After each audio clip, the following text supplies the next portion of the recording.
Bismillahirrahmanirrahim. Assalamualaikum warahmatullahi wabarakatuh. Selamat pagi, salam sejahtera bagi kita semua. Om Swastiastu, Namo Buddhaya, salam kebajikan. Yang saya hormati Bapak Wakil Presiden Republik Indonesia, yang saya hormati para Menko, para Menteri, Panglima TNI, Kapolri, Jaksa Agung, yang saya hormati para Gubernur, Bupati dan Wali Kota yang hadir, yang mulia Duta Besar negara-negara sahabat, Bapak Ibu tamu undangan yang berbahagia. Saya ingin menggarisbawahi, ingin menekankan kembali bahwa kehadiran birokrasi itu harusnya melayani, bukan mempersulit dan bukan malah memperlambat.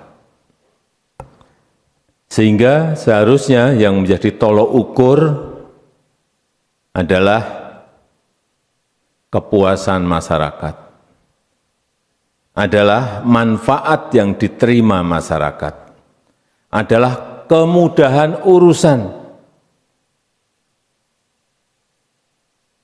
masyarakat.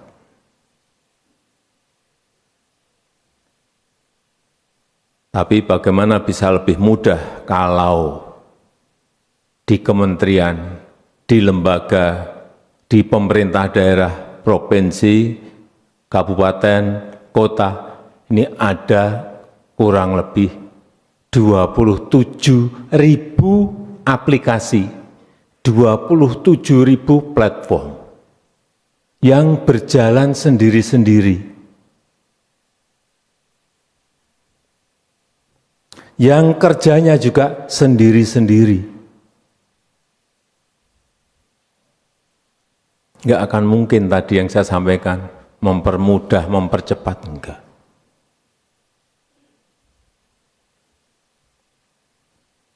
Tidak terintegrasi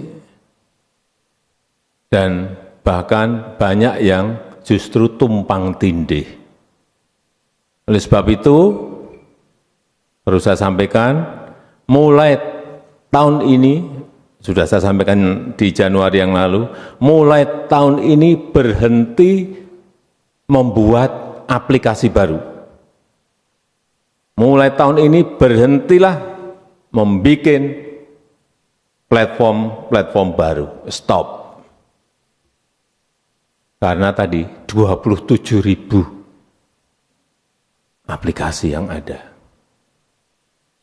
Tahun ini saja kemarin kita cek, waktu membuat anggaran ada 6,2 triliun rupiah yang akan dipakai untuk membuat aplikasi baru, membuat platform baru. Di satu kementerian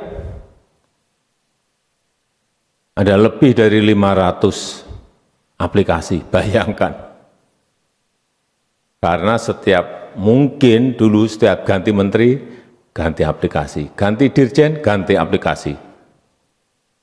Sama di daerah, ganti gubernur, ganti aplikasi, ganti kepala dinas, ganti aplikasi. Orientasinya selalu proyek. Itu yang kita hentikan. Dan tidak boleh diteruskan lagi.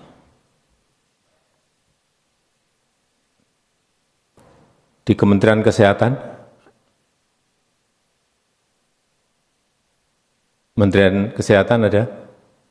ada berapa aplikasi?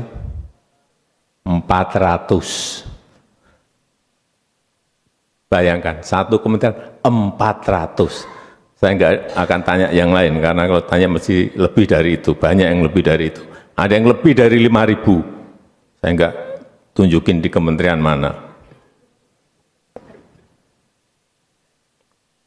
Saking kreatifnya.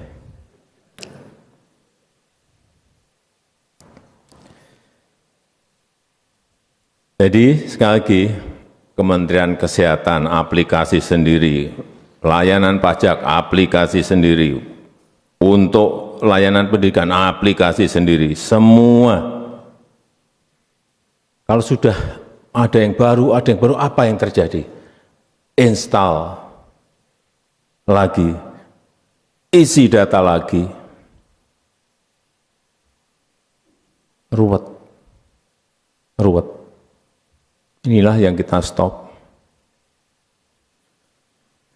Dan untuk meningkatkan daya saing Indonesia, tadi sudah disampaikan oleh Menteri Menpan RB, kita harus memperkuat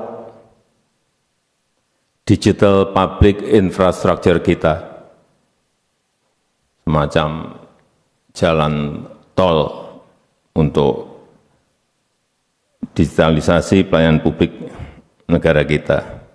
Kita juga harus memperkuat transformasi GovTech kita, satu portal terintegrasi yang kita namakan INA Digital. Yang di situ ada layanan pendidikan, layanan kesehatan, ada layanan izin usaha, ada perpajakan dan lain-lainnya. Memang ini adalah tahap awal kita memulai. Tapi enggak apa, saya kira migrasinya memang harus bertahap. Yang penting dimulai dulu. ASN-nya, ASN digitalnya juga disiapkan. Sistemnya terus disosialisasikan.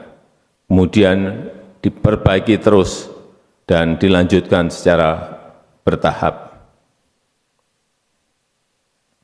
Terakhir saya titip setiap kementerian, lembaga, dan pemerintah daerah harus bersama-sama melakukan integrasi dan interoperabilitas aplikasi dan data. Tidak boleh ada lagi alasan ini dan itu, karena merasa datanya milik saya, datanya punya saya, datanya milik kementerian saya, datanya milik lembaga saya, datanya milik Pemda saya. Tidak boleh lagi.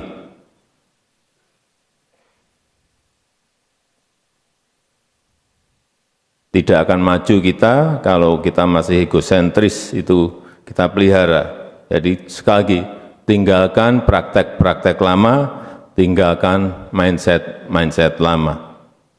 Itu saja yang ingin saya sampaikan, dan dengan mengucap Bismillahirrahmanirrahim, pada pagi hari ini secara resmi saya luncurkan GovTech Indonesia dengan nama INA Digital. Terima kasih. Wassalamualaikum warahmatullahi wabarakatuh.